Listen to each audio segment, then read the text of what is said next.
परम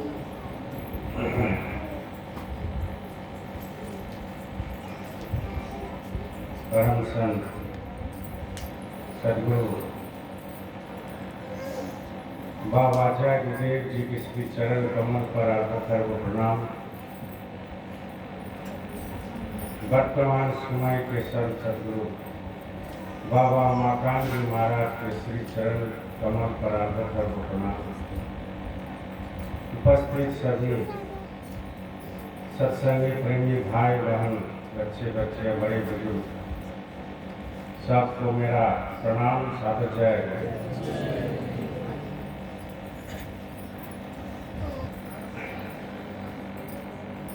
देखिए प्रेमियों, आज इतवार को एक विशेष रूप से भंडारा का ऐलान किया गया था। बहुत लोगों का ख्वाहिश था कि भैया 5 महीना से नगरी में सत्संग बंद,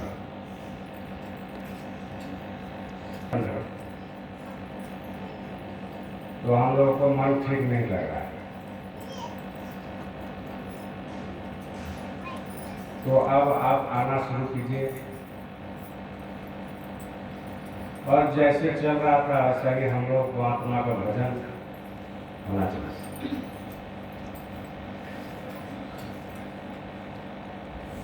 तो हमने कहा था कि मन तो मेरा भी खराब रहता है, इंसान है, सबका मन खराब रहता है।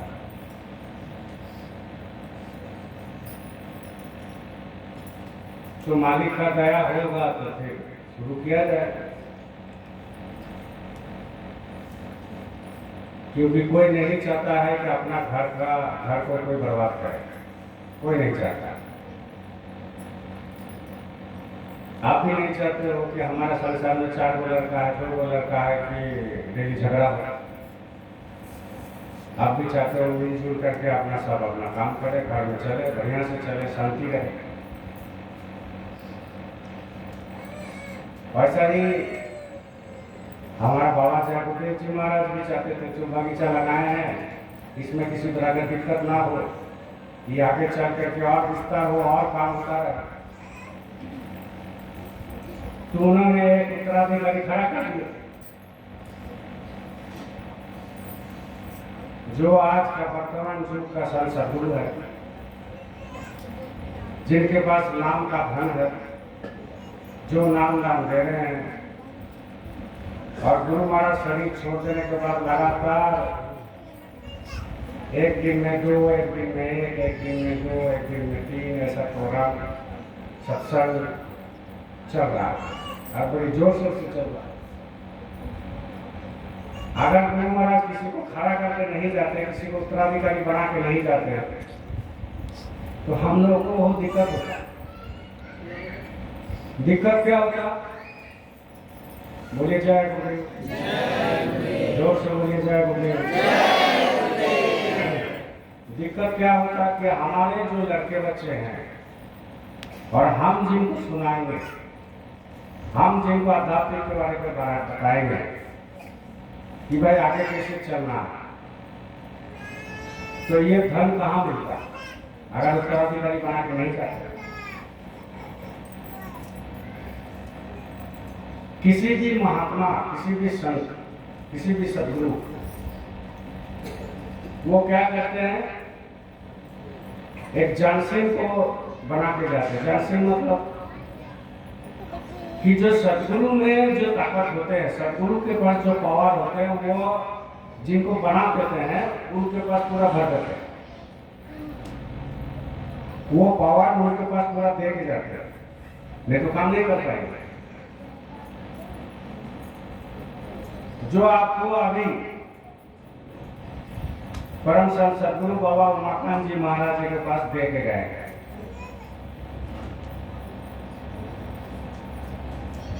उत्तराधिकारी ऐसे नहीं बनते कि कोई डीट पर लिखा दिया, किसी को मौत में चढ़ा दिया, किसी को कपड़ा पहना दिया, किसी को पगड़ी पहना दिया और किसी को सिंहासन पर बैठा दिया, उत्तराधिकारी बने। संत सदगुरु का उत्तराधिकारी अलग होता है, वो नाम के धनी होते हैं, उनके पास पूरा पावर मौजूद रहता है। वो पूरा पावर को इस्तेमाल करते हैं कहाँ? जीव के भलाई के लिए। वो आत्म धन है। तो जीव को कैसे जगाया जाए, अपना घर कैसे पहुंचाया जाए, वो घर पहुंचाने के लिए, जीव को जगाने के लिए आत्म धन जो है वो दे के जल सिंह के पास जाते हैं। ऐसे ही नहीं बन जाता।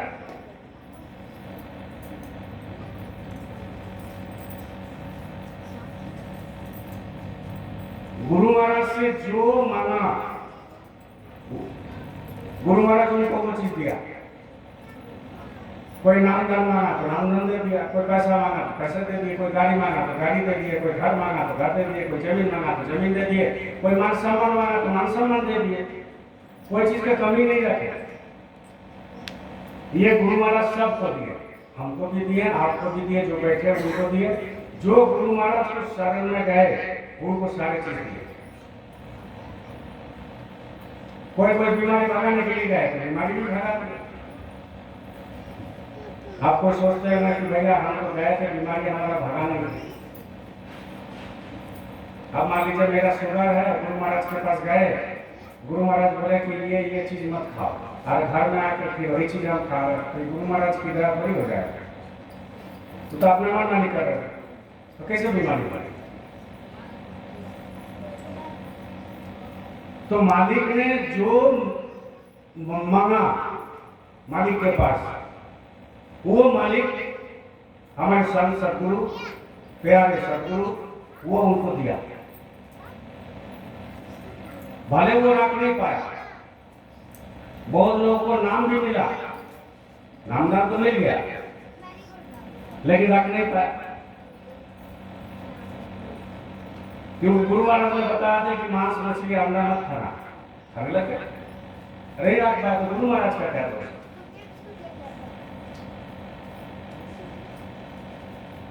किसी को घर बना दिए। अब गुरु महाराज ने कहा था कि बच्चे तुम्हारा घर में कोई अगर भूखा आता है तो उसको 2 रोटी जरूर खिला देना। अगर कुछ नहीं है घर में तो थोड़ा सा चीनी या गुड़ दे देना, 1 गिलास पानी देना, इसके बाद घर से जाने देना। बहुत गुरु भाई नहीं किया, दरवाजे से भगा दिया, तो उसका घर कहाँ रहेगा? शांति रहेगा? बर्बाद हो गया।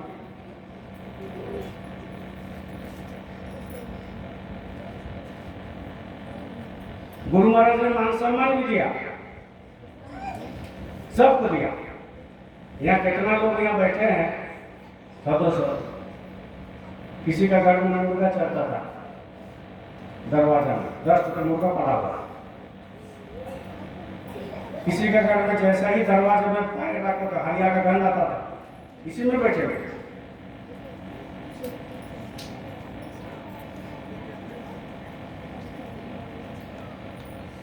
अब जो है उसका घर में जाओगे तो एक शांति महसूस होता है, सुकून महसूस होता है कि नहीं, ये घर में थोड़ा सा शांति विराज है, तो जाने का मन भी करता है।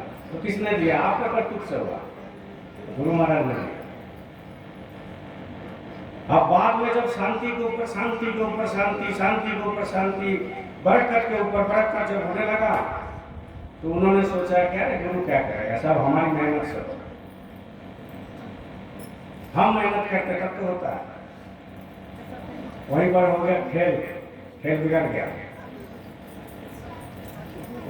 जब खेल बिगड़ जाता है, जब खेल बिगड़ जाता है तो फिर क्या करते हैं कि गुरु को दोष देने लगे।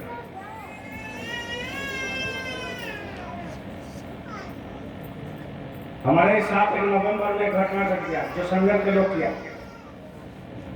बहुत लोग जानते हैं, बहुत लोग नहीं जानते, कोई दिक्कत नहीं, जाने नहीं जाने हमको तो फर्क नहीं पड़ता। लेकिन हम उनको प्रसाद हिसाब से लिए कि गुरु की प्रसादी है।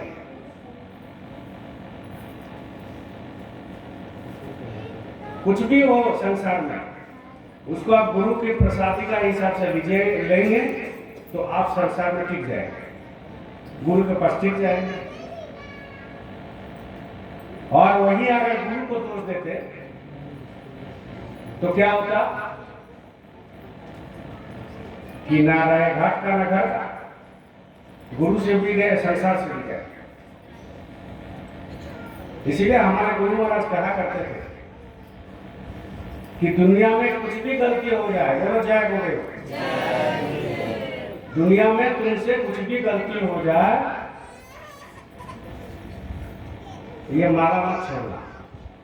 गुरु महाराज क्या कहते हैं कि कुछ भी गलती हो जाए तो ये माला मत छोड़ना कभी। अंतिम समय तक गुरु महाराज ने माला करके गए हैं, 5 मान सुमिरन करके। उनको क्या जरूरत था सुमिरन करने का? वो तो पूर्ण पुरुष थे, वो तो एक चुटकी में दुनिया को बदल सकते थे, वो एक चुटकी में जो वर्षा कर सकते थे, एक चुटकी में जो है सारे कायनात को वो जो है बदल सकते थे। फिर भी उन्होंने माला घुमाए, फिर भी उन्होंने भजन किया मरते दम तक। क्यों? इसका कारण क्या है? इसका कारण यह है उनको कोई जरूरत नहीं था। ये कारण यह है कि उनके गुरु महाराज ने ये क्या कहते गए थे कि जिंदगी में कुछ भी हो जाए माला मत छोड़ना। वैसा ही हमारे गुरु महाराज हमको कहते गए, आपको क्या कहते गए कि कुछ भी हो जाए, दुख हो तो भी माला साथ देता है, और सुख हो तो भी माला साथ देता है, बीमारी हो तो भी माला साथ देता है, रुतवा हो तो भी माला साथ देता है, बेइज्जती हो तो भी माला साथ देता है,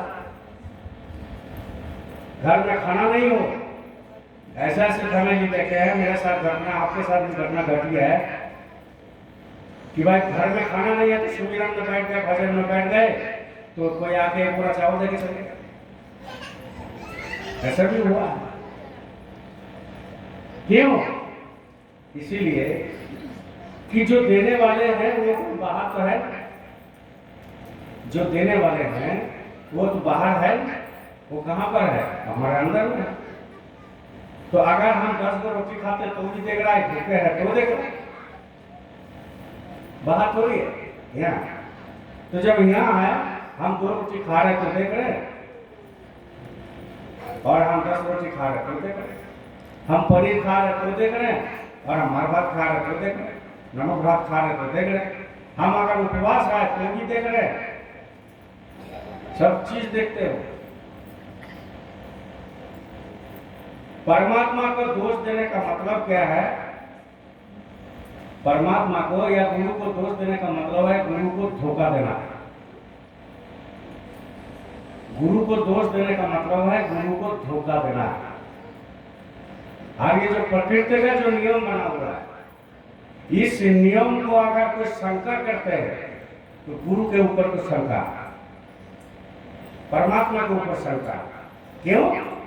क्योंकि ये शंका इसलिए पैदा होता है, बोलो जय गुरु, ये शंका इसीलिए पैदा होता है कि अपने विचार किया नहीं,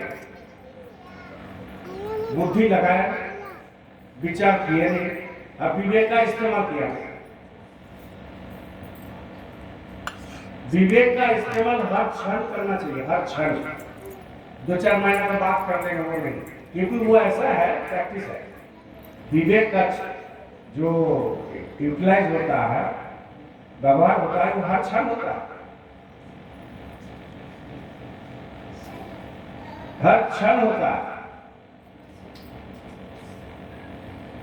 इसलिए वो सब चीज देखते हैं। जैसे हम सब कुछ देख रहे हैं, वो भी सब कुछ देख रहे हैं, सुबह से शाम, क्योंकि वो सोते नहीं है। जो आत्मा होते हैं, पावर होते हैं, वो सोते नहीं है। वो सो जाए तो दुनिया सोचे, इसलिए सोते नहीं है। और जब आपका और मेरा भी आत्मा चक जाएगा तो ये शरीर जो है चुप हो जाएगा, लेकिन वो सोएगा नहीं। वो आत्मा एक ऐसा पावर है, ऐसा शक्ति है जो आपको शरीर को चला रहा है, वो शरीर को चला रहा है। और जब शरीर को चलाएगा तो वो परिवार को चलाएगा, और जब परिवार चलेगा तो समाज चलेगा, और जब समाज चलेगा तो देश चलेगा, जब देश चलेगा तो पूरा सब कुछ चलेगा। तो कौन चलाता है? जब तक अपने आप को जीरो नहीं करेंगे, जीरो, तब तक आपका जो है विचार वो इधर इधर उधर उधर करते रहेगा। जीरो मतलब, जीरो मतलब क्या कि हम कुछ नहीं, हम कुछ नहीं। लेकिन ये बहुत कठिन है, बोलना सहज है। अपने आप को जीरो बनाना ये बोलना सहज है, लेकिन मानना कठिन है, करना कठिन है।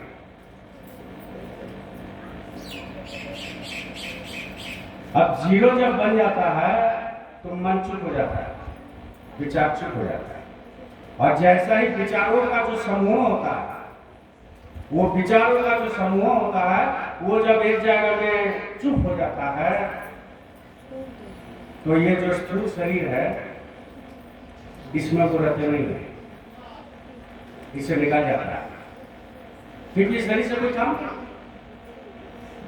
लेकिन फिर भी ये शरीर में रहते हुए दुनिया का काम चलता है उसी के द्वारा, उसी के द्वारा शरीर का, उसी शरीर के द्वारा दुनिया का काम चलता है। और आप शरीर में है नहीं, लेकिन दुनिया का काम चल रहा है। कैसे चल रहा है? ये गहन अध्याय है, ये गहन विषय है। गुरु महाराज कभी शरीर में नहीं रहते थे, क्योंकि जिनका अपना जाग गया वो शरीर में नहीं रहते, वो ऊपर में चलते, ऊपर में जाएगा, लेकिन काम चलते रहेगा। ये काम कौन चलाता है? वही पावर चलाता है जो आपके अंदर में है, उनके अंदर में थे। उन्होंने जगा लिया, आपने जगाया, तो जगाया नहीं तो इंसान, और जगा लिया तो परमात्मा, जगा लिया तो महात्मा, जगा लिया तो संत, और नहीं जगाया तो इंसान।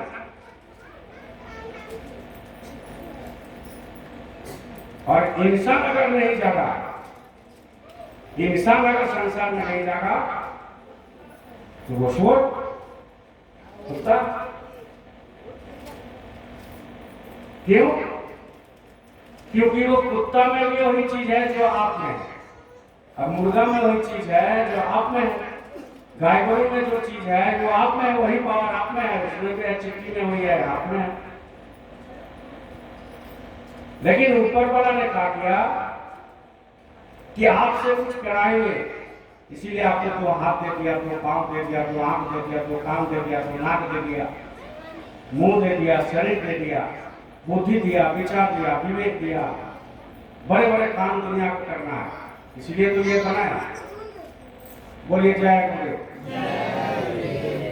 इसलिए तो ये चीज बनाया। और अगर ये चीज नहीं बनाते तो दुनिया कौन संभालता? दुनिया का काम कौन करता? ये संसार का काम कौन करता? बोलिए जय गुरुदेव, जोर से बोलिए जय गुरुदेव। ये दुनिया को ठीक रखने के लिए, काम करने के लिए मालिक ने इंसान बनाया। और जब इंसान बनाया तो ये भी बोल करके भेजे हैं कि ये कुछ दिन के लिए बनाया। बात समझ? इंसान तो बनाया, लेकिन इंसान बनाने के साथ साथ ये भी कह दिए कि कुछ दिन के लिए बनाया। तुमको अजर और अमर नहीं रखेगा, ना तुम रह सकते। जब हमारा 50 साल, 60 साल, 20 साल, 70 साल, 80 साल उम्र है, तो इतनी मेरी हैट्री है, इतना अहंकार है कि हम दुनिया को जान गए, हम पूरा धोने इकट्ठा कर लेंगे। दुनिया में जितना बड़े बड़े गाड़ी आप घर के सामने खड़ा कर देंगे। हमारे जैसा तो कुछ नहीं, मान सम्मान कोई, हमसे बड़ा कोई नहीं है, हमसे ज्यादा बुद्धिमान कोई नहीं, हमसे ज्यादा महाराज जी का भक्त कोई नहीं। ये जो चलते रहता है ना, अगर किसी को बताइए आप 500 साल उम्र कर रहे परमात्मा, तो 50 साल में बौखला जाता है, तो 500 साल रहेगा तो बताइए क्या होगा? तो किसी को कुछ नहीं समझेगा। इसीलिए ऊपर वाला ने कहा किया कि सब चीज आपको दे दिया, आजादी, सब कुछ अर्ज करो, कोई दिक्कत नहीं, लेकिन एक आजादी तुमको नहीं देंगे। वो आजादी क्या है? मृत्यु। वो हमारे हाथ में है, मृत्यु हमारे हाथ में है। अगर तुम्हारा हाथ मान छोड़ दिए तो तुम बोलेगे अभी हम नहीं देंगे। इसलिए मृत्यु को अपने हाथ में रख दिया, बाकी सब काम छोड़।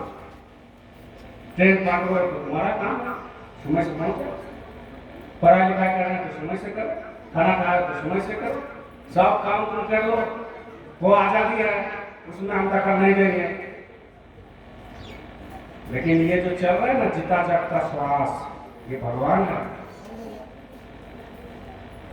खाओ तो भी चल रहा है, सुतो तो भी चल रहा है, घूमो तो भी चल रहा है, पखना पे बैठो तो भी चल रहा है, इधर चल रहा है, उधर चल रहा है, ये कभी बंद नहीं होता, चलते रहा। इसका कोई वैल्यू नहीं होता। ये जीता जागता भगवान है, इसको वैल्यू कोई नहीं देता। ये ले रहे हैं छोड़ रहे हैं, ले रहे हैं छोड़ रहे हैं, ले रहे हैं छोड़ रहे हैं। ये श्वास कितनी बड़ा कीमत है, इस कीमत को लोग नहीं समझते हैं, इंसान नहीं समझते हैं, साधक नहीं समझते हैं। आप नहीं समझते हो, हम नहीं समझते। ये जो श्वास है 2400 घंटा बंद नहीं होता। डेली 21,600 बार, डेली 21,600 बार, और 21,600 बार डेली बर्बाद होता है। इसीलिए तो सत्संग रखा जाता है कि आओ बैठो, तो 21,600 में कम से कम 5,000 तो काम में आया।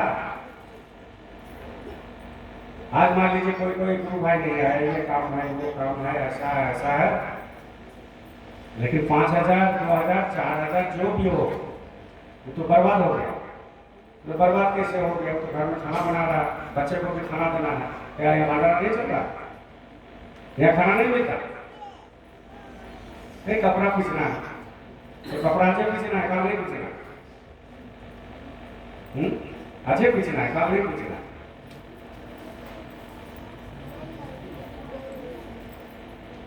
सत्संग न आने का बहाना बहुत है, सत्संग न आने का बहाना बहुत है। और गुरु महाराज कह रहे हैं, महाराज जी कह रहे हैं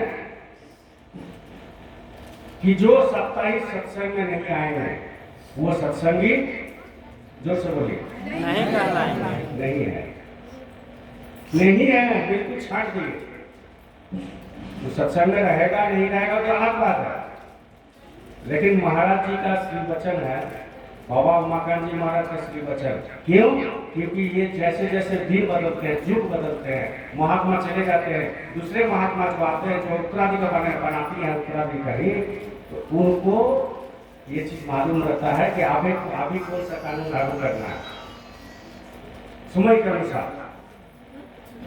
हमारे गुरु महाराज बोल के गए थे कि 12 बजे से 2 बजे तक रात को सुमिरन ध्यान करके नहीं करना है। अभी तो महाराज जी पूरा ऐलान कर दिए कि आप 24 घंटा कभी भी करें, समय के अनुसार बदलते रहते हैं। क्योंकि जैसे जैसे लोग दिन बढ़ते जा रहा है, अशांति बढ़ते जा रहा है। अब कोई इसी में है, जैसे हम ही है, 11 बजे सोए तो 1 घंटा 1.5 घंटा में नींद खत्म, अब नींद नहीं आता,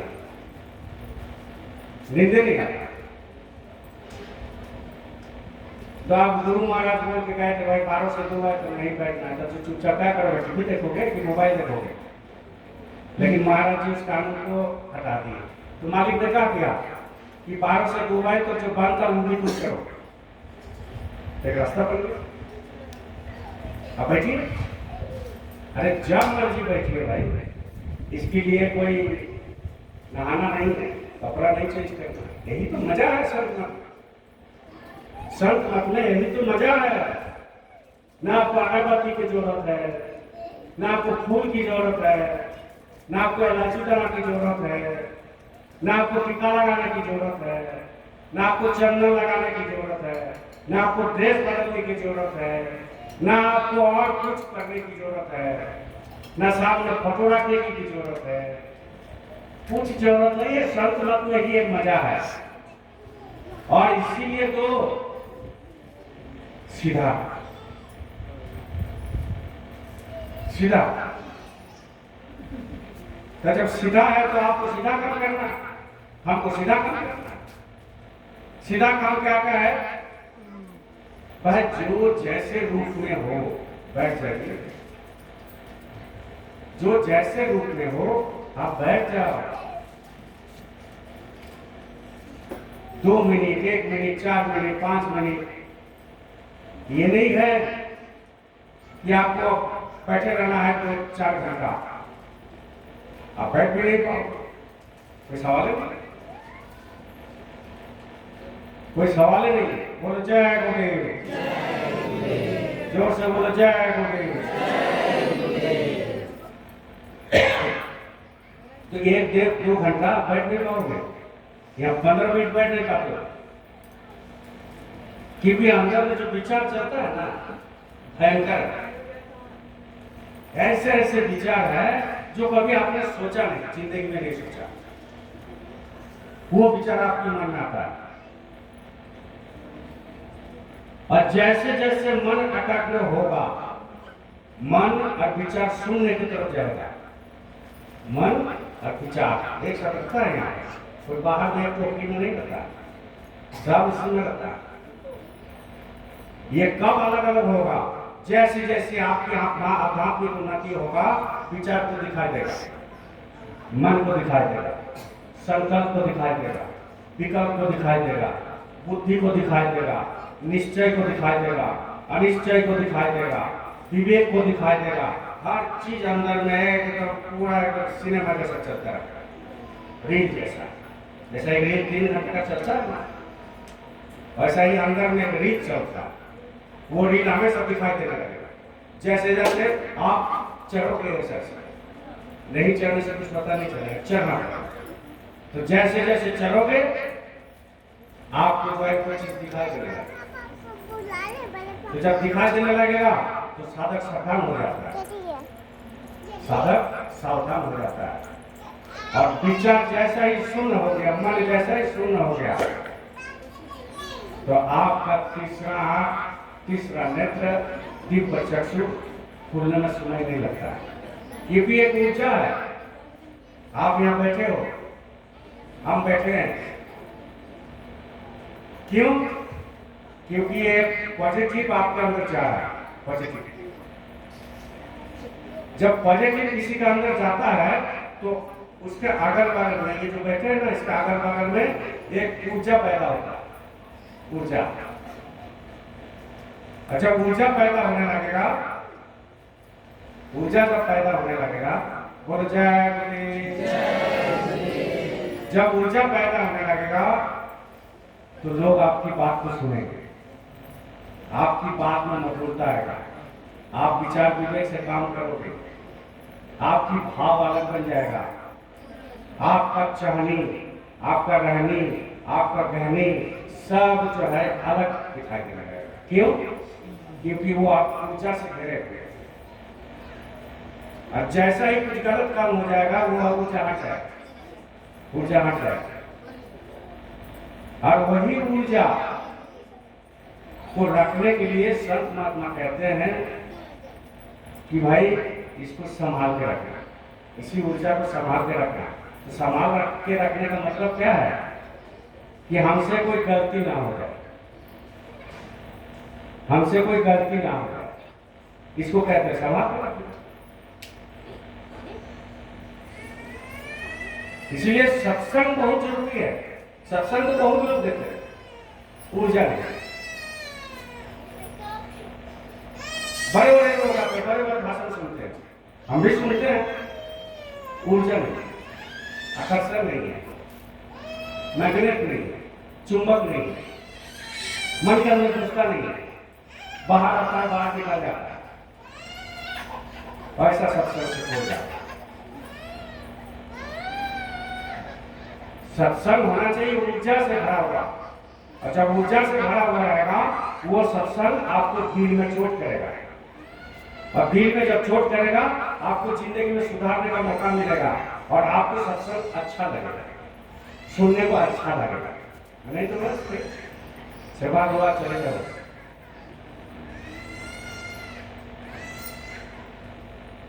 कबीर साहब का जमाना में देखो, मैंने कुछ हो रही है उसमें था खंबा में सीधा खड़ा कर सीधा सामने ला, शांति का जाएगा है ना, इसलिए सो जाता है। अब घर में रहेगा तो झगड़ा झगड़ते ये काम किया नहीं, माँ का किच किच, ये आराम में रहा तो सो गया। बोलो जय गुरुदेव, जय गुरुदेव। कबीर साहब का जमाना में वहां उस समय राजा के पास जाकर शिकायत कर दिया कबीर साहब के बारे में। क्या शिकायत किया कि ना हिंदू को मानता है ना मुस्लिम को मानता है, ना मंदिर जाता है ना मस्जिद जाता है, ना मस्जिद में नमाज पढ़ता है। शिकायत कर दिया।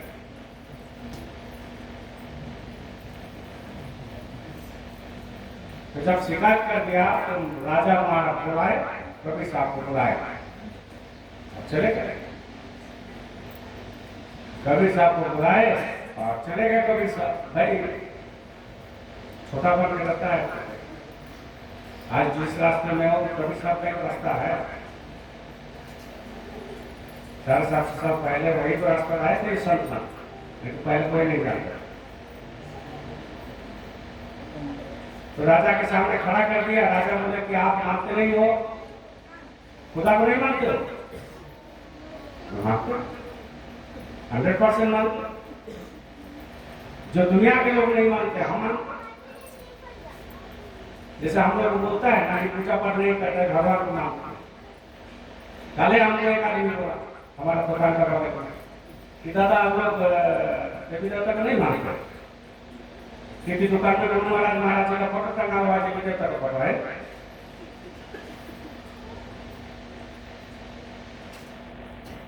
तो हम उनको बोले कि आप छठ कितने बार करते हैं? बोले छठ साल में एक बार दो बार होता है हमारा, डेली हम छठ करते, डेली छठ। बोले कैसे? बोले आप एक ही दिन 3 दिन उपवास करके मांस मछली ना खा के ठेकुआ बना करके सूरज भगवान को देते हैं, और हम यह जिंदगी भर प्रण कर लिए कि मांस मछली अंडा नहीं खाना, दारू नहीं पीना, और आप 2 बार साल में 3 दिन आप सुबह और शाम को अर्घ देते हैं, है ना, देते हैं ना, वो भी नकली। और यहाँ हम डेली एक बार सुबह में और एक बार शाम को अर्घ देते हैं। कौन सा? आप देते हो पानी और हम देते हैं गंगा जल। तो हम तो देते हैं पानी, तालाब में फेंकते हैं, आप गंगा जल कहाँ फेंकते हैं? हम बोले हमारा गंगा जल मेरे आंख से आता है, मेरा गंगा जल मेरे आंख से आता है। अच्छा, वो गंगा जल आपकी आंख से आने लगेगा तो वो सच्ची पूजा हुआ, वो हुआ सच्ची पूजा। जब वही गंगा जल आपके आंख से नहीं आएगा तो क्या पूजा करना? क्योंकि आपके अंदर मेरे अंदर जो बैठा है ना, वही पानी को ही खोजता है, वो और कुछ नहीं खोजते हैं, वही पानी को यूं खोजते हैं कि वो पानी निकाल रहा है कि नहीं निकाल रहा है, देखते हैं। आप जो बैठते सुमिरन नाम करते हो, वो भी इंतजार करता है कि हमारे लिए एक बूंद पानी ये कब गिराएगा। माला तो सबको फटाफट फटाफट फटाफट घुमा गया, चल गए, हर एक मन में आ गया कि माला कर आज मेरा ड्यूटी खत्म, बहुत बड़ा काम कर, लगता है गुरु महाराज को उद्धार कर देगा, ऐसे अहंकार। लेकिन गुरु खोजते क्या है आपके अंदर बैठा होगा? वो खोजते हैं एक बूंद पानी, वो भी प्यासे रहते हैं, प्यासे रहते हैं वो,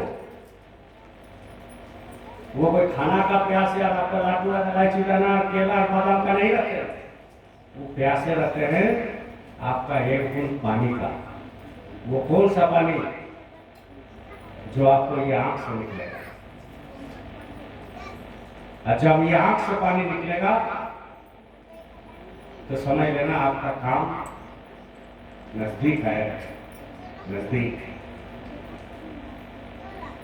सत्संग सुनने का मतलब अलग है, सुनने का मतलब अलग है, बोलने का मतलब अलग है। तो इस कहानी के माध्यम से हम आपको बता रहे हैं कि कबीर साहब को जब वो राजा ने बोला कि आप नमाज पढ़ते हो, तो बोला हाँ पढ़ते हो। तो मेरे मस्जिद नहीं जाते हो, सब शिकायत करता है और मस्जिद नहीं जाते, वो तो मस्जिद हम नहीं जाते। तो महात्मा का संत की बात है, संत की बात है।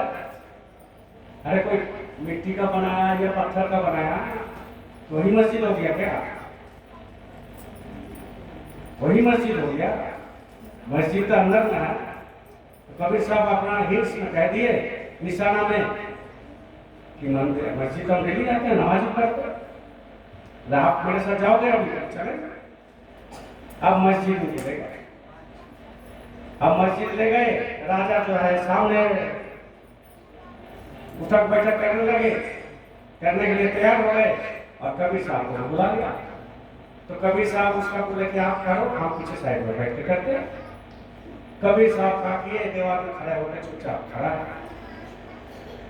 बढ़िया से समझिएगा, सत्संग सुनने से नहीं होता। वो पीछे में चुपचाप खड़े हो गए कबीर साहब।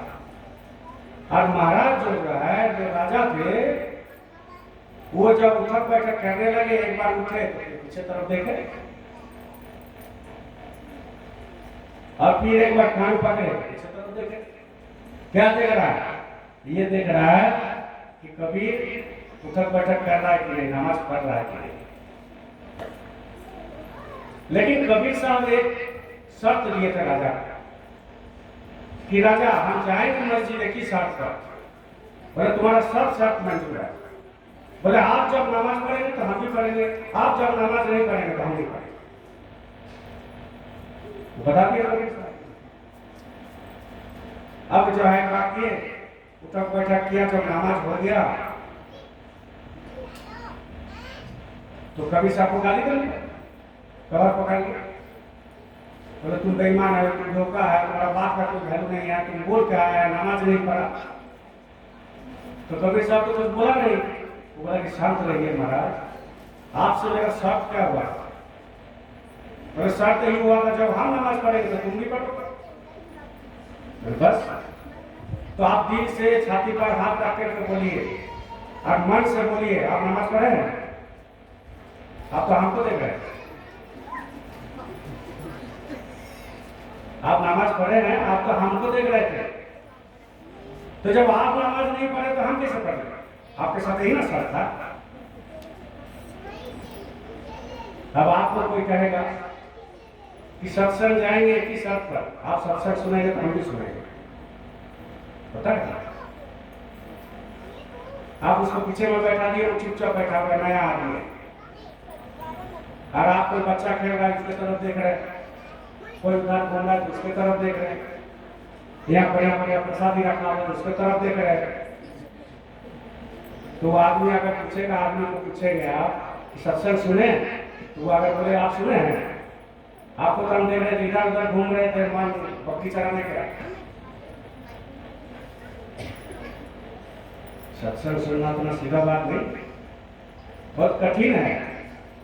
ये रास्ता ही कठिन है, ये रास्ता कठिन का रास्ता है, ये सीधा साधा रास्ता नहीं है, क्योंकि इसमें कांटा बहुत है, बहुत कांटा, पथरीली है, कांटा बहुत है, बेइज्जती बहुत है, दुखी बहुत रहोगे, घर में खाना नहीं मिलेगा, बीमारी से बढ़ जाओगे, लोग बेइज्जती करेंगे, बात नहीं करेंगे, बड़े बड़े बात बोलेंगे, किसका किसको सहोगे? इसलिए ध्यान कहाँ पर देना है? जीता जागता भगवान के ऊपर। वो भगवान जीता जागता कौन सा है? वो हमारे सांसों में बैठता है। एक श्वास लो तो जय गुरुदेव, दूसरा श्वास लो तो जय गुरुदेव। जब ये आपके अभ्यास हो जाएगा तो कौन क्या बोल रहा है, कौन क्या कर रहा है, क्योंकि आप मगन हो गया, अपने आप में मगन हो गए। और ये रास्ता वही है जो अपने आप में मगन हो गए, जो अपने आप में मगन हो गए, वही रास्ते पर चल सकता है। किसी का परवाह करने से ये रास्ता में नहीं चल सकता, कठिन रास्ता है। आपको 2 घंटा अच्छा लगेगा, घर चले जाओगे तो वही घबराएगा। इसीलिए ये रास्ता बहुत कठिन है, लेकिन जब अपने आप में ढल जाओगे गुरु के रास्ते पर तो सहज, सबसे ज्यादा सहज, क्योंकि आपको पैसा खर्च करना है। अरे डेली अगर पूजा पाठ करते हो तो पैसा खर्च होता है, वो खर्चा करना। यहाँ बहुत लोग बैठे हुए हैं तो मन में सोच रहा है कि पैसा कैसे नहीं खर्चा होता। अभी हम आए हैं, पेट्रोल भरा करते 200 रुपये, पैसा तो खर्चा होता है। मन में आता है पैसा कैसे नहीं खर्चा है, दुकान, उसका दुकान बंद कर दिए, पैसा तो गया ना।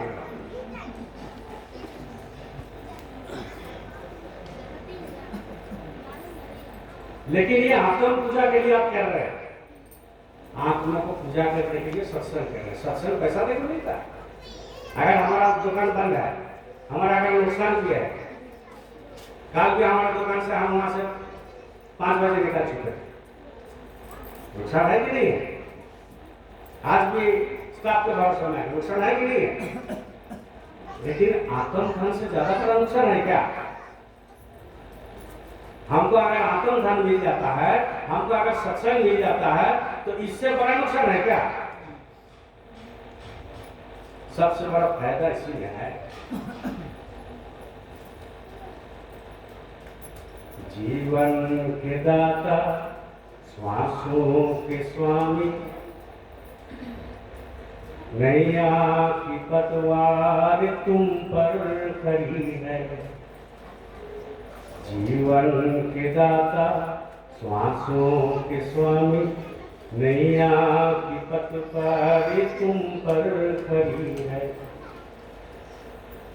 प्राणों से प्यारे बाबा हमारे, प्राणों से प्यारे बाबा हमारे, तुझको है अर्पण, तुमको है अर्पण। जीवन के दाता, श्वासों के स्वामी, नैया तुझे, तुझको है अर्पण। ये श्वास जो चल रहा है इसका स्वामी है। ये श्वास जो चल रहा है ना, इसका स्वामी है जो अंदर में बैठा है। बंद कर दिया तो सब खेल करता है, बंद कर दिया तो सब खेल करता है। वो लाश पड़ा रहता है, लाश जब पड़ा रहता है, बोल जय गुरुदेव। जब लाश पड़ा रहता है तो बगल में कोई साधता नहीं, बगल में कोई साधता नहीं है, बगल में कोई बैठता नहीं है।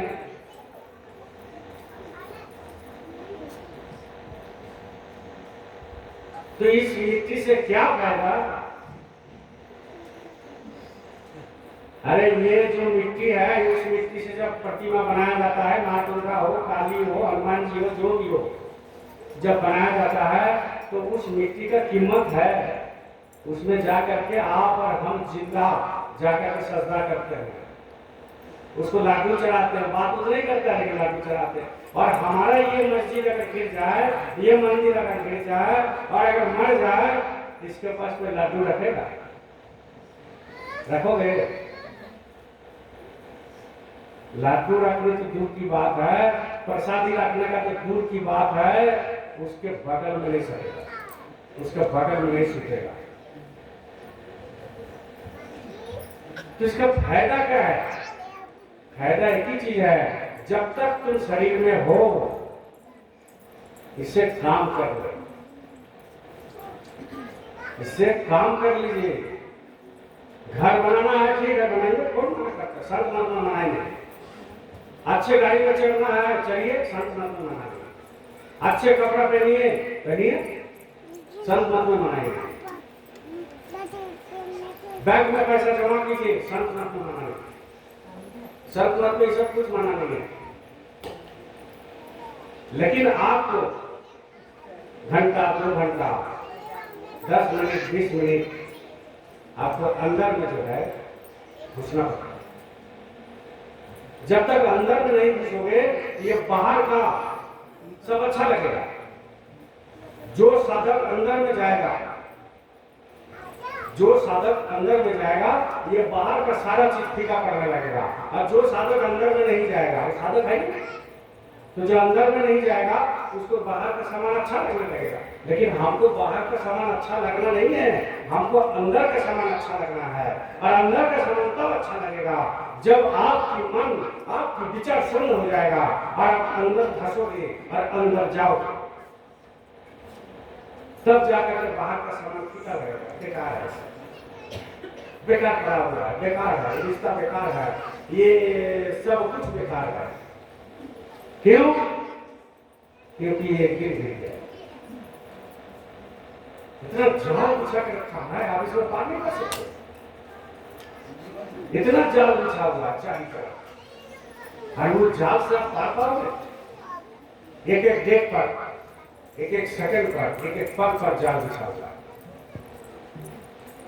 अब कैसे जाल बिछा है?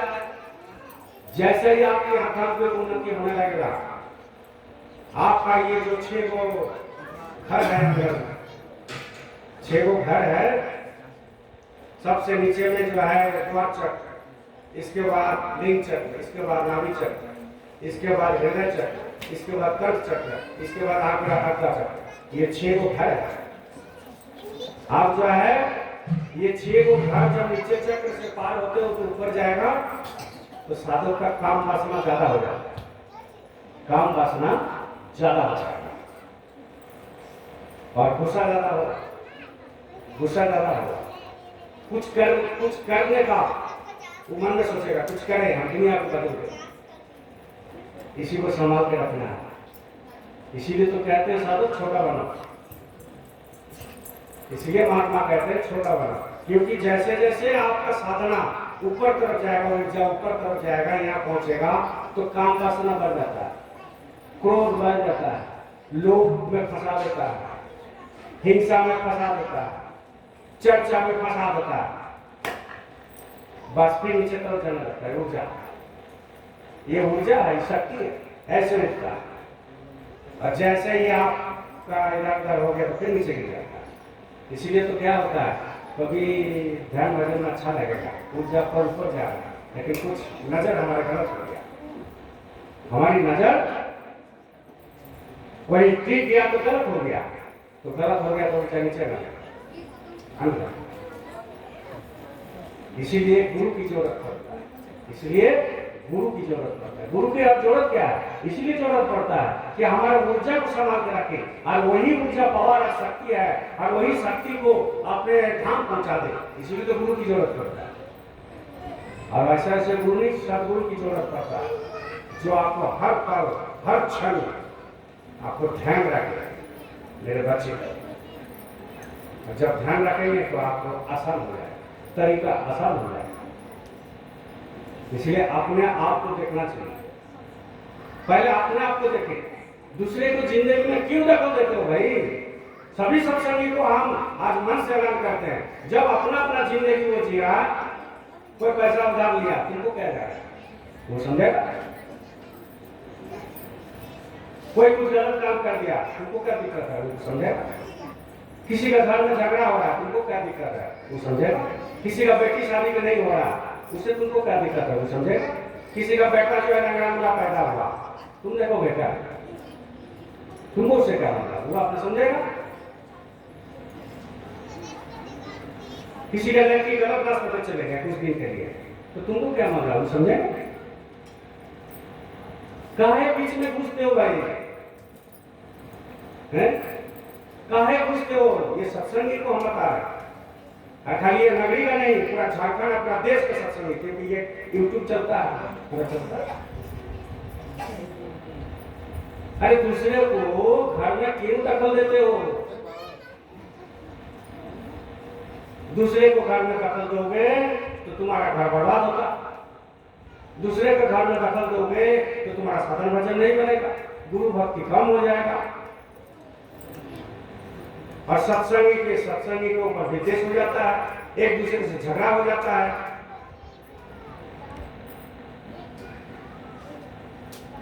तो क्यों ध्यान देते हो? उसको करने दो। गुरु महाराज ने इसीलिए बड़ी सोच समझ के कहे थे कि बाएं बाएं मत देखना, तुम हमारा तरफ देखना। इसीलिए कहते हैं बहुत कठिन रास्ता है। इसलिए गुरु महाराज ने कहा कि किसी का निंदा ना करना, ना सुनना। अगर करोगे तो निंदे के बोझ में पाँव रख करके तुम भी बर्बाद हो जाओगे। लेकिन हम लोग उसी दलदल में फंसते, जोर से ज्यादा बात करना ही नहीं। अब जोर से ज्यादा बात करोगे तो मुंह से कुछ बात निकल जाएगा, बात से बचना हो जाएगा, झगड़ा हो जाएगा। जितना जोर आता है उतना ही बात करवा निकल जाएगा। और किसी को चापलूसी नहीं करना। घर बर्बाद कब होता है? राजा का शासन कब बर्बाद होता है? जब राजा का सलाहकार चापलूस हो जाता है। जब राजा का सलाहकार अगर चापलूस बन जाए तो वो राज खत्म हो जाता है, वो राज खत्म हो जाएगा। क्यों? क्योंकि वो तो अपना हिसाब से बात करेगा, खत्म हो जाएगा। इसलिए ये सब चीज अगर आपको आत्मात्म उन्नति करना है, बाकी जो दुनिया है चल रहा है तो चल रहा है, अभी चलो, किसको क्या फर्क पड़ता है? मालिक को कुछ फर्क नहीं पड़ता। मालिक पूर्ण पुरुष है, आपको धन दे दिया, आप उस धन को इस्तेमाल करो ना करो, वो मालिक नहीं देखने जा रहे। मालिक देखेंगे कब? जब आप धन कमाने के लिए बैठते हो तब मालिक खड़े हाजिर हो जाएगा। नहीं, हमको याद किया है, हमको याद किया है, हमको कुछ करना है इसके लिए। बोलिए जय गुरुदेव। इसलिए सोच समझ करके आध्यात्मिक जगत में आए हो, सोच समझ करके काम करो, कम बात करो, किसी का घर में कम जाइए। हम जिंदगी में देख लिए, ज्यादा जाने से खेल खत्म। कम जाइए दूसरे का घर, बहुत जरूरत पड़े तब जाइए। हम तो ये 5 महीने में बहुत कुछ सीखे हैं अंदर, इसीलिए हम किसी के घर आजकल खोल जाते बहुत। पहले कैसे हैं भाई जी, कैसे है बहन जी, कैसे है बहू जी, कैसे हैं भैया, अपना सोचते थे ना, अपना सोचते थे। बाद में लेके कोई अपना नहीं। अच्छा जाना तो कहने का मतलब यह है, कम बात कीजिए, कम जगह में मिलिए, कम जगह जाइए, अपना काम कीजिए, घर में रहिए, सुख दुख के साथ रहिए, गुरु भाई मिले चाहे पूजो कीजिए, अपना कमाइए, अपना करिए, सहज सरल रास्ता। क्योंकि जिंदगी भर अगर सीखेंगे तो एक दिन तो श्वासों की पूंजी खत्म हो जाएगा। सीखते सीखते इस्तेमाल कब करेंगे? इसीलिए सीख लीजिए जल्दी और भागिए, रास्ता हटाइए। एक ही रास्ता हम लोग का है, वो रास्ता क्या है? ध्यान भजन सुमिरन करना, इसको नागा मानना और सत्संग जाना। जो सत्संग नहीं जाता साप्ताहिक, वो सत्संगी नहीं है, नहीं है, नहीं है। ये तो गुरु महाराज ने कहा, महाराज जी ने कहा। लेकिन लोग कहते हैं हमारा ये काम है, वो काम है, हफ्ता में ये बगल में सब रहते हैं, लेकिन आते नहीं हफ्ता है। भाई किसका क्या जाएगा, किसका क्या जाएगा? अपना सोचो। 2 दिन के बाद शरीर जाने वाला है, श्वासों की पूंजी खत्म होने वाला है। इसलिए दूसरे तरफ मत देखिए, अपने तरफ देखिए। स्वामी विवेकानंद ने एक वाणी कहा था, बोलिए जय गुरुदेव। स्वामी विवेकानंद ने एक वाणी कहे थे बांग्ला में, पहले बांग्ला बताते फिर बताते हिंदी। बांग्ला में ये कहते পরের কথায় কান दियो ना, ये देखो साक्षात। समझ में आया? कुछ समझ में कुछ नहीं आया। कहते परेर কথায় कान दियो ना, ये देखो साक्षात है। माने दूसरे को बात पर ध्यान मत देना, अपने साक्षात जाकर के देखो। इसके मतलब ये है। और हम लोग सत्संग में ज्यादा क्या करते हैं, दूसरे देखो सर वैसा है, सुने हो कि नहीं? अच्छा ऐसा बात है, हमको नहीं पूछा, खेल खत्म हो गया। आप उसके चलते रहेगा और यहाँ सत्संग में बैठा रहेगा और बैठ बैठ के सोचेगा, अच्छा देखो सरकार बड़े बड़े बात करते हो, ऐसा करते हो, खेल खत्म हो गया, खेल खत्म। इसीलिए कहते हैं कि चेत कर सत्संग सुनना चाहिए। चेत कर अपने आप को देखो, जिंदगी भर अपने आप को देखो, दूसरे को देखने की कोई जरूरत नहीं है।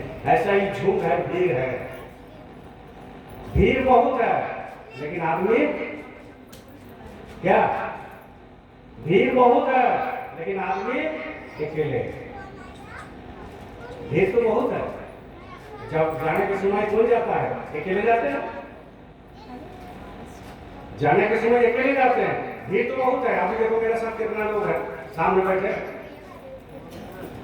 बैठे कितना लोग है।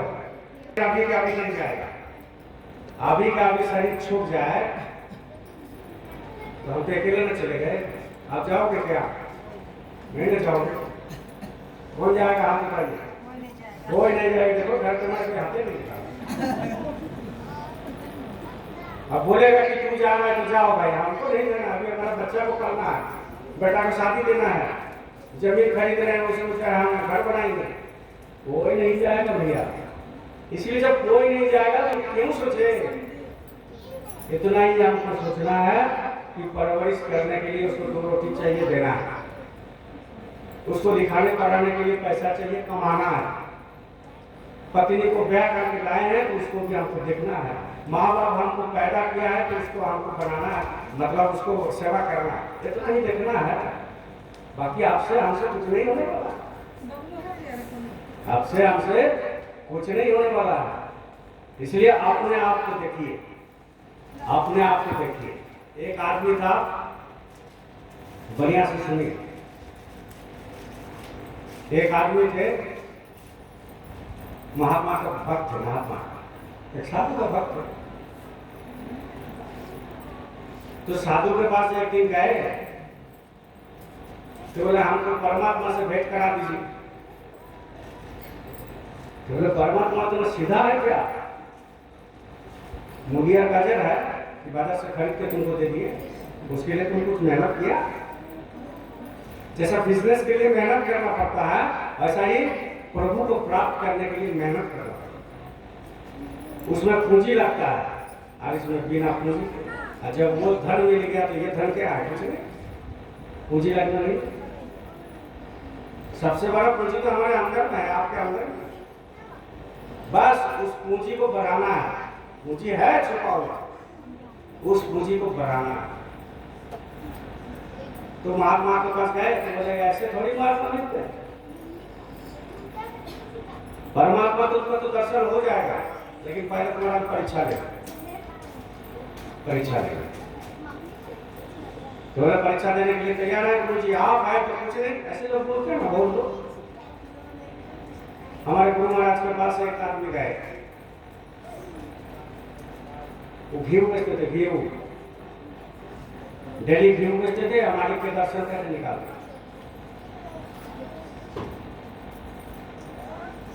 तो इधर में एक बड़ा बड़ा घी डब्बा, इधर में घी का डब्बा। आप मालिक के पास गए और मालिक को बोले कहाँ जा रहे हो? तो मालिक आपका दया है, घी बेचने। अरे बैठो बैठो बैठो, थोड़ा सा बैठ गए। तो आज तो कम घी लगा। बोले हाँ वो तो ठीक है, 10-10 किलो है, सब आप ही का है। बोलते हैं ना हम लोग सब गुरु का है। और गुरु आकर मान लिया कि बाबू ये तुम्हारा घर हमको दे दो, तो बाबू का हेड निकल जाएगा। समझ गए? एग्जाम दे रहे हैं, बुरा मत मानना, संसार है। तो वही गुरु जी को बोले कि ये तो सब आप ही का है। तो ऐसा ही गपशप होते होते जब उठने लगे तो घी का डब्बा भी उठाने लगे। तो गुरु महाराज ने कहा ये कहाँ लेके जा रहे, ये कहाँ लेके तुम जा रहे हो? तो बेचने बोले अभी तो तुम बोला मेरा, अभी तो तुम बोला आप ही का, तो फिर कहाँ ले जा रहे? ऐसा ही हम लोग के साथ भी होता है। सब उनका ये भावना और ये भाव ये लाने में मुद्दत भी जाता है, जन्म जन्मांतर भी जाता है। सब आप ही का है। जिस दिन आपने आप को निछावर नहीं कर दोगे, जीरो नहीं कर दोगे, शून्य नहीं कर दोगे, मन को साफ नहीं कर दोगे, विचार को शून्य नहीं कर दोगे, तो ये भाव मिलना बड़ी मुश्किल है कि हुजूर सब आप इतना सीधा नहीं, सब आप ही का है। ये बोलना आसान है, लेकिन अंदर में वो भाव लाना बड़ी मुश्किल है। और उस भाव को लाने के लिए विचारों का जो समूह है उसको शून्य करना पड़ेगा। और शून्य एक ही हिसाब से होगा जब आप भजन करते हैं, जब आप हर श्वास में ध्वनि करते हैं। ये ऑटोमेटिक होते जाएगा। ये सिस्टम है, ये प्रकृति का एक सिस्टम है। एक 10 चक्कर का गाड़ी जा रहा है, एक 10 चक्कर का गाड़ी जा रहा है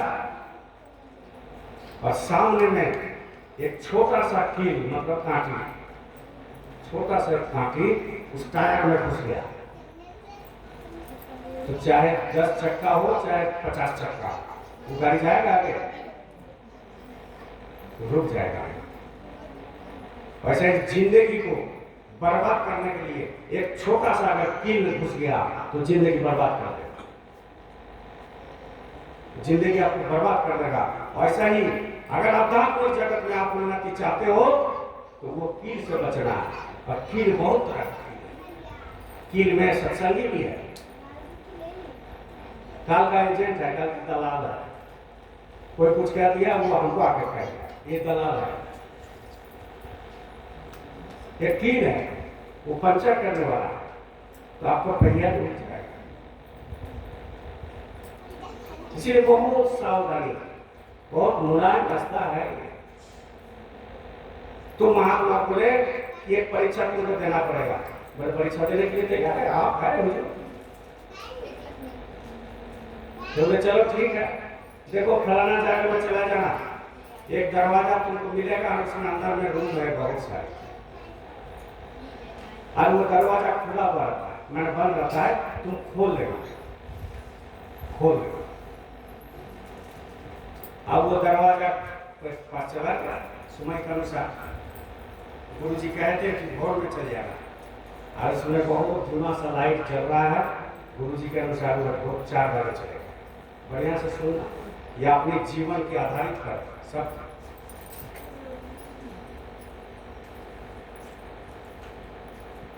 अब वो दरवाजा खुला तो 2 का दरवाजा मिला, अंदर में 2 दरवाजा मिला, एक बाएं तरफ एक दाएं तरफ। ये अपने आप को ध्यान देने के लिए कहानी किया जा रहा है। ये कहानी कितनी सत्य है ये हमें तो मालूम नहीं, लेकिन दूसरे को सिखाने के लिए ये वो तात्पर्य है। तो ये अंदर में जैसे ही गए तो बाएं एक दरवाजा दाहिने एक दरवाजा। बाएं दरवाजे में लिखा हुआ है जुआ पत्नी, और दाहिने में लिखा हुआ है अधिक उम्र वाली पत्नी। तो वो सोचा कि ये गुरु महाराज भेजे हैं, तो गुरु महाराज ये परमात्मा का तो अंग है, शादी वही रचाया, नारी वही बनाया, पुरुष वही बनाया, गुरु महाराज की मौज है। तो लिखा हुआ है बाएं तरफ जुआ पत्नी। तो बोले कौन बुढ़िया से शादी करेगा, जुआ पत्नी से करे। अब वो दरवाजा घुस गया, उसी में घुस गया। और जैसा ही उसमें घुसा देखा 2 दरवाजा और है, 2 दरवाजा और है।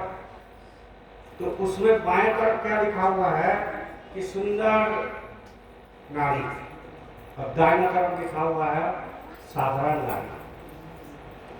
तो भाई कोई भी हो, कोई भी, वो क्या करेगा? सुंदर नारी से ये शादी करे, वो बाएं तरफ घुस गया।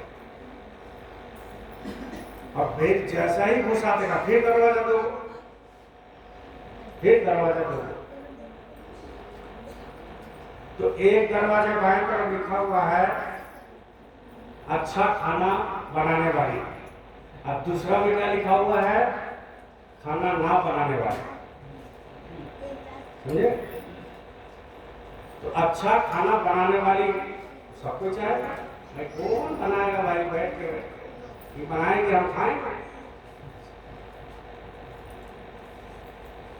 तो बाएं तरफ का दरवाजा में घुस गए। फिर जैसे ही घुसे फिर दरवाजा दो, गुरु की परीक्षा देखो, फिर दरवाजा दो। उसमें क्या लिखा हुआ है?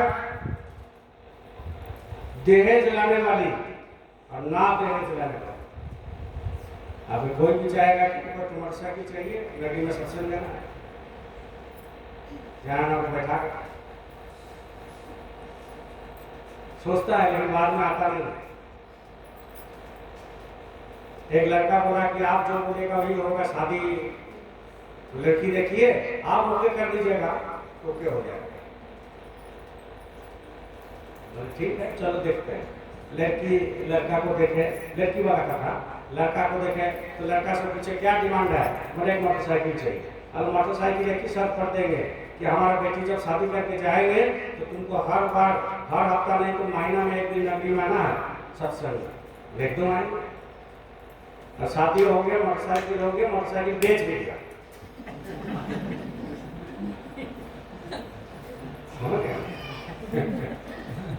कहा आएगा बेच दिया। तो ये कहते हैं कि दहेज लाने वाला, दहेज ना लाने वाला। तो भाई ये पसंद किया दहेज लाने वाला, घुस गया अंदर। फिर देख रहा है कि दो दरवाजा, वो घुस गया अंदर में। फिर देख रहा है कोई दरवाजा नहीं है, एक बहुत बड़ा दर्पण है, शीशा, बहुत बड़ा दर्पण। और उसमें लिखा हुआ है तू अपना शक्ल देख, अपना शक्ल देख। तो देखा अपना शक्ल, अपना शक्ल को देखा। तो आजकल झारखंड में ऐसा लड़का बहुत घूमता है, एक तरफ सफेद कर दिया, एक तरफ लाल कर दिया, है ना? और चारों तरफ बाल नहीं है, ऊपर में जो है दो चार छोर बाल रखा गोल करके।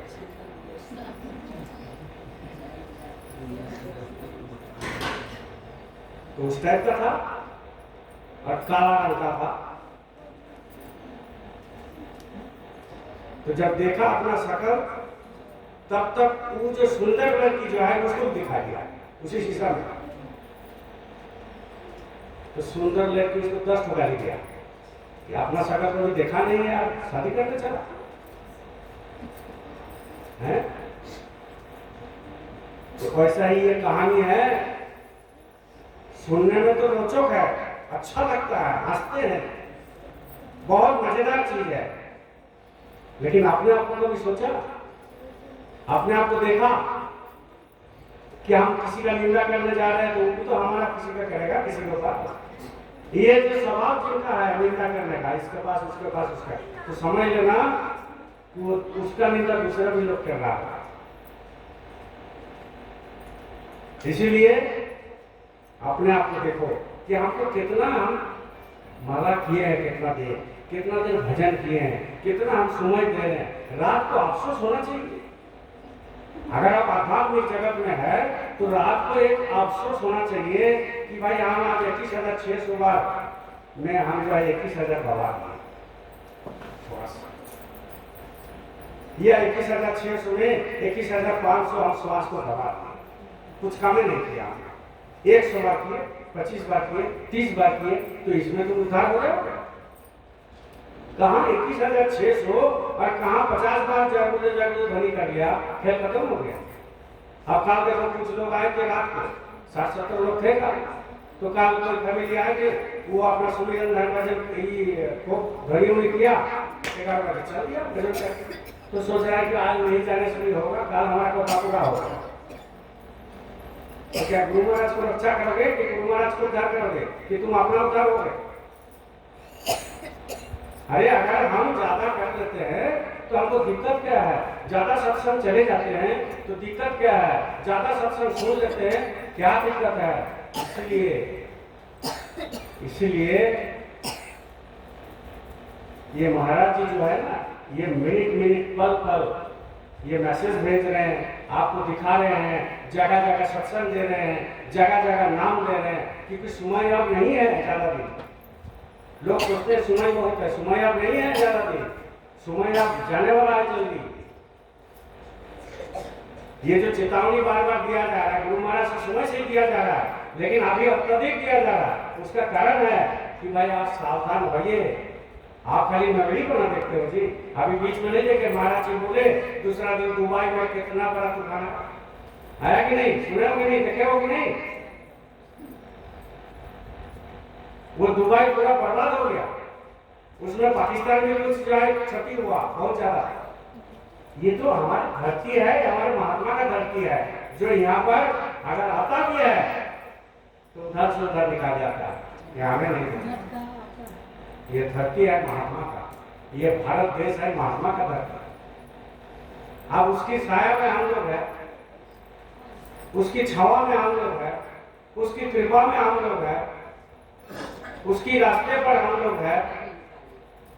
वो तो देखिए रहे हैं, लेकिन आपका मेरा क्या कर्तव्य है? हम भी देखे, हमको भी देखना चाहिए ना।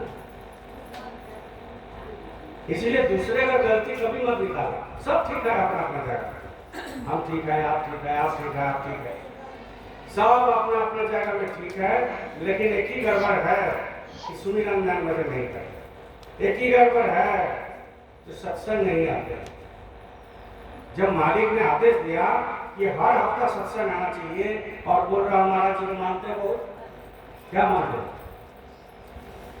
जो महाराज जी को बातें को नहीं मानता है, गुरु की बात को नहीं मानता है, तो तुम क्या मानते हो?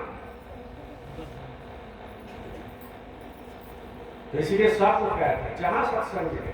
अरे बहुत सारा आश्रम बना हुआ, हम थोड़ी कहते हैं कि नगरी में भी करो, जहां मिले वहीं चले जाओ। 2-4 दिन जाओगे मन भर जाएगा, फिर तो नगरी है ही। बहुत लोग को देखे फिर तो है ही। जहां मिले वहीं सत्संग चल जाइए, जहां मिले सत्संग सुनिए, लेकिन ध्यान भजन छोड़ना नहीं है। सत्संगी ज्यादातर लोग क्या किया? बोलिए जय गुरुदेव। ज्यादातर लोग क्या किया? जो सत्संगी भाई बहन ये माला ऊपर में रख दिया करते, सोचता है हम जो करते बहादुरी का काम करते। अरे यही आपको नौकरी देगा, यही आपको नौकरी देगा, यही आपको पढ़ाई में सहायता करेगा, यही आपको खाना देगा, और यही आपको जो है ना वर्क कर देगा, और यही आपको संस्कार लड़का को बनाएगा, यही आपको लड़की का शादी भी देगा, और यही माला आपको सारे संसार का काम करेगा। इसको अगर प्लान दोगे तो तुम भी करना जाओगे, तुम भी करना जाओगे। तब तो बीच बीच में आता है इतना तकलीफ है ना भैया, हमसे ज्यादा किसी का तकलीफ नहीं ना यहाँ जितना बैठे।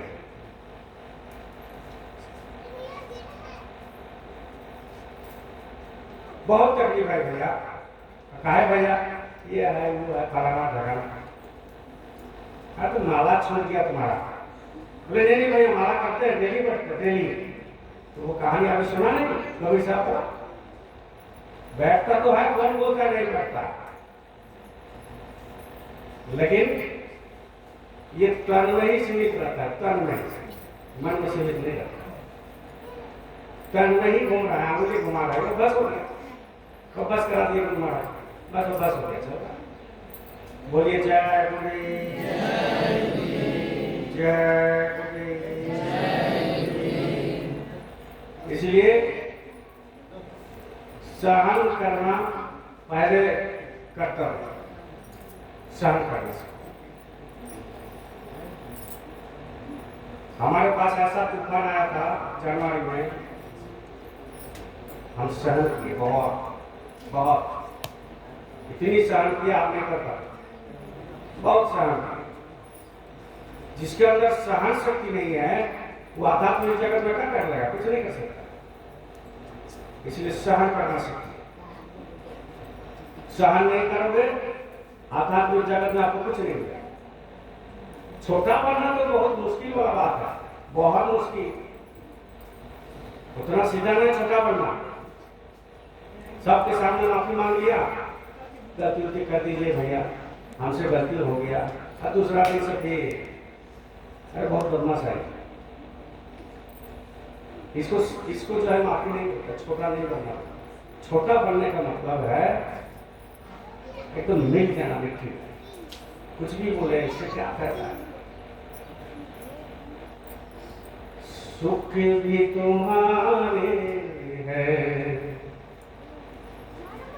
ये सुख भी तुम्हारे है, ये दुख भी तुम्हारे है, ये निंदा तुम्हारे है, पर कुछ भी तुम्हारे है। सुख भी उन्हीं का है, दुख भी उन्हीं का है, निंदा भी उन्हीं का है, स्तुति भी उन्हीं का है। इज्जत दे रहे वही दे रहे, बेइज्जती कर रहे वही कर रहे। ये भावना जब तक आपका मन में नहीं आएगा, उसमें उजर, अरे वो बोल दिया, अरे माथा खराब, उसी में जिंदगी भरा हो, उसी में दिन भरा हो। इसीलिए जब उनको समर्पित कर दोगे कि हुजूर आज 2 रोटी दिए तो आप ही का दिया होगा, आज हमको आनंद अगर गाली दिया तो हमें आप ही का दिया, आज अगर वो कुछ बोले तो वो आप ही का दिया, और वो अगर माला बना दिए तो आप ही का दिया, सब आप ही का दिया होगा। जब शरीर ही आप ही का दिया हुआ है, मन आपका दिया हुआ है, तन धन आपका दिया हुआ है, तो मेरा क्या बचा? मेरा तो कुछ बचा? खाली जीरो बनना। एक के बाद जो है एक लिख करके जीरो लगाओ, कितना हुआ? बोलो रे बाबू, एक लिख करके जीरो लगाओ, लिखो कितना हुआ? इसके बाद और जीरो लिखो, इसके बाद और जीरो लिखो, इसके बाद और जीरो लिखो, इसके बाद और जीरो लिखो, इसके बाद और जीरो लिखो। करोड़ों हो गया है ना? इसके बाद एक को मिटा दो, एक को मिटा दो, कितना हुआ?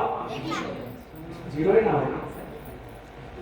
एक क्या है? ये एक क्या है? एक के बाद जीरो लगाते गए, जीरो लगाते गए, और वो खरबों हो गया, और एक को पोंछ दो, एक को मिटा दो, तो क्या होगा? जीरो रह गया। तो आप एक मतलब क्या है? मैं को मिटा दीजिए तो जीरो हो गया। जीरो का मतलब क्या है? भाई नाम धर्म बचा क्या है? उसमें शामिल हो जाना, उसमें शामिल हो जाना। तो मैं को हटाना पड़ेगा, और मैं को हटाने के लिए सहन शक्ति चाहिए, बहुत सहन शक्ति चाहिए। बिना सहन शक्ति से कुछ नहीं होने वाला है।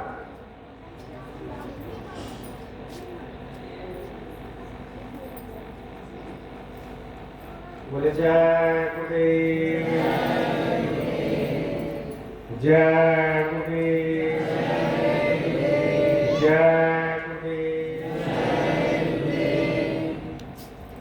तो कहने का मतलब यह है, जब तक सहन नहीं करेगा तब तक परमात्मा नहीं मिलेगा। और सहन करने का दूसरा रूप कौन सा है? सहन करने का दूसरा रूप इसका धर्म पत्नी है। कौन है? जैसा ही सहन करते रहोगे छोटा बनते रहोगे, उसका धर्म पत्नी है। सहन करते रहो तो वो धर्म पत्नी भी छोटा बन जाएगा, तो छोटा बनने का आदत पड़ जाएगा, आदत पड़ जाएगा। एक महात्मा के पास गए, एक चेला, तो बोले कि हमको भगवान मिलेगा तो कैसे मिलेगा बताइए। बहुत सारे भगवान मिलेगा तो कैसे मिलेगा?